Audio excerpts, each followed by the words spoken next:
Mientras las artes y las ciencias deslumbran por su esplendor, la vida religiosa se deslizaba desde el fin de la Edad Media por la pendiente de la decadencia doctrinal y moral. La autoridad del Papa había quedado debilitada por su traslado de Roma a Aviñón, en el sur de Francia, y por el posterior cisma de Occidente. Las costumbres se relajan en algunos monasterios y entre clérigos y obispos de la curia romana.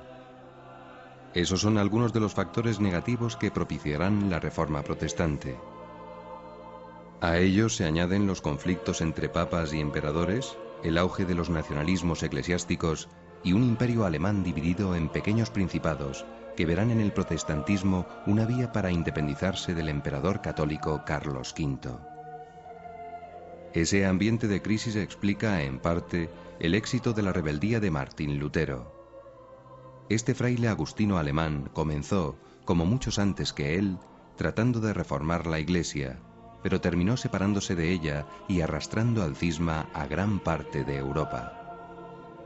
El primer acto de este gran drama lo inicia en 1517, cuando cuelga una lista de 95 tesis en la puerta de la iglesia de la Universidad de Wittenberg. El pretexto era protestar contra las indulgencias, es decir, la conmutación de penas del purgatorio a cambio de limosnas. Pero Lutero va más lejos y niega otras verdades como la misma existencia del purgatorio y el poder concedido por Jesucristo a la Iglesia de perdonar los pecados. El Papa pide a Lutero que vaya a Roma a explicarse, pero él se niega. El Santo Padre y los agustinos tratan en vano de persuadirle. 3 años después de las 95 tesis, se le abre proceso en Roma. Examinadas sus doctrinas, en 1520, el Papa le invita a retractarse de 41 de sus proposiciones. En lugar de ceder, Lutero incita a la nobleza alemana a asumir su reforma política y religiosa y convoca un concilio alemán al que invita a los laicos. Por fin el Papa condena formalmente la tesis del fraile agustino, que le desafía quemando en público el decreto papal y redactando un panfleto agresivo en el que llama anticristo al Papa. En 1521 el sumo pontífice promulga la excomunión de Lutero, pena máxima consistente en su exclusión de la comunión eclesial y la privación de los sacramentos.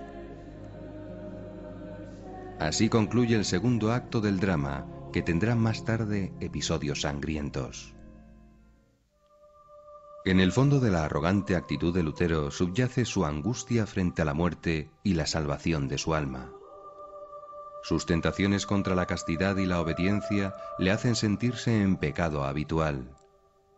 Esto le lleva a negar la libertad en el hombre para obrar el bien, pues imagina que el pecado original ha corrompido totalmente la naturaleza humana.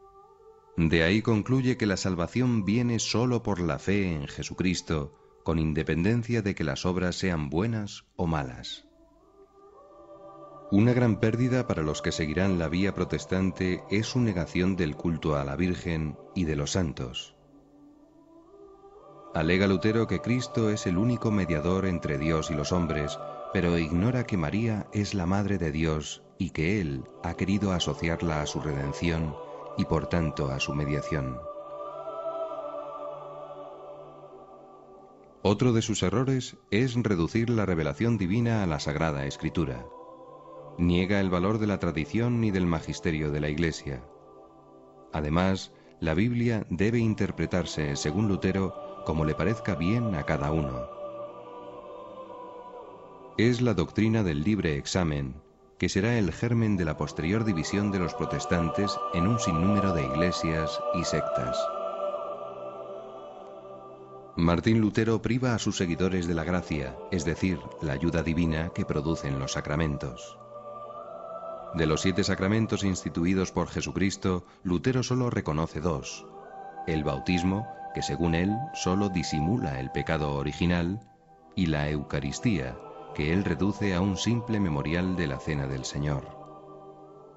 No entiende que la misa es la renovación incruenta del sacrificio de Jesús en la cruz.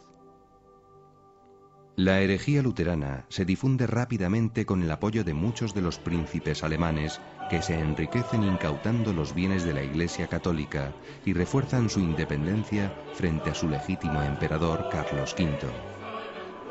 La reforma deja de ser una cuestión solo religiosa para convertirse también en un enfrentamiento político y militar. Carlos V convoca a Lutero a una entrevista y fracasa. No ve pues más solución que someter con las armas la herejía luterana y, a la vez, la desobediencia de los príncipes. Comienza así una larga serie de guerras. El emperador vence a los protestantes en Mühlberg, pero más tarde es derrotado en Innsbruck.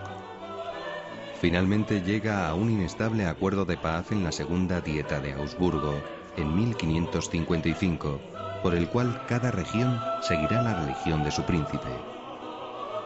Poco después, agotado por tantas luchas, el emperador Carlos V se retira al monasterio de Yuste, donde muere en 1558.